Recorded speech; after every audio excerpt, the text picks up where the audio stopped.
Okay, in this lesson, we're going to talk about sample mean and standard error of the mean to be able to calculate a sample mean and a standard error of the mean and find out what those mean in a statistical study. So let's start with a little background.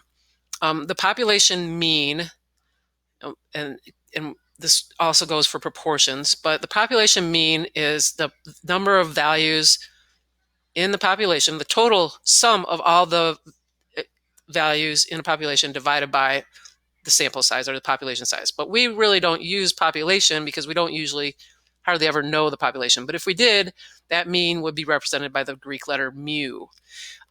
In statistics, we usually are dealing with samples. So it works the same way for a sample. So this actually would be the population mean in the example. So what is the mean? We use x bar for sample mean. If you did this in your calculator, that's what you would see. What is the mean of the Unit 7H test scores? That was the last test we took before we were shut down. And here's all the test scores. So if you add all those up and divide by the total number of test scores, you would get 1,028 divided by 12 test scores, or 85.67. So the sample mean, actually population mean for this case, was 85.67. Pretty good. Okay, so try it and then come back. Okay, so this one was 68 divided by 9, or 7.56. So that's how you find a mean. Standard error of the mean is just an estimate of the standard deviation of the mean of many samples of the same size. So this error is S, which is a sample standard deviation, which you can get from your calculator, or you'll be given, divided by the square root of the sample size. And for example, we've got a manager of a car dealership would like to determine the average years of ownership for a new vehicle. 25 customers in his sample owned their vehicle for about 7.8 years, and the standard deviation was 2.5. Standard deviation is just the average difference of all the data values from the mean. So out of those 25, on average, because the mean is 7.8, on average, these values could be above or below by 2.5 years.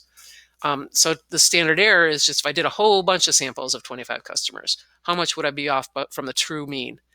So the standard error is just 2.5 divided by the square root of 25, because 2.5 was a standard deviation. Sample size was 25, or 0.5. Now, what can I predict about that? The prediction would be how much am I off above or below the mean. So I need the mean, which is 7.8. 7.8 plus or minus 0.5. So 7.8 plus 0.5 is 8.3.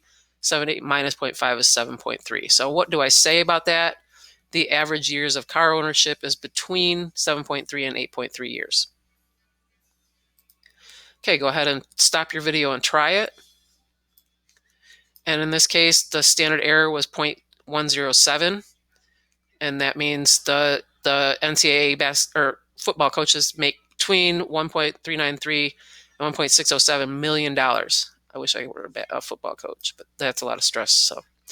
So on average, NCAA D1 head football coaches earn between $1.39 and $1.61 million a year.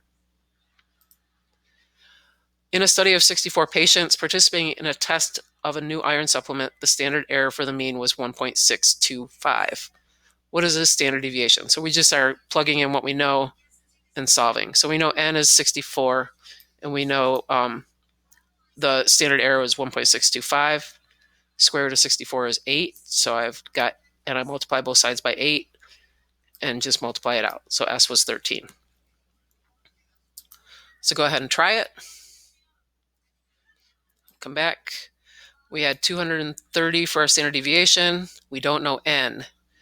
So this is, you're going to square. First, I'm going to say switch these two spots, just like we did with the proportions. If you don't get what I did here, basically I just multiply both sides by the square root of n and then divide it by 11.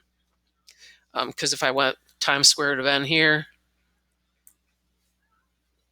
square root of n times square root of n, and then divide, and then square it, you'll be all set.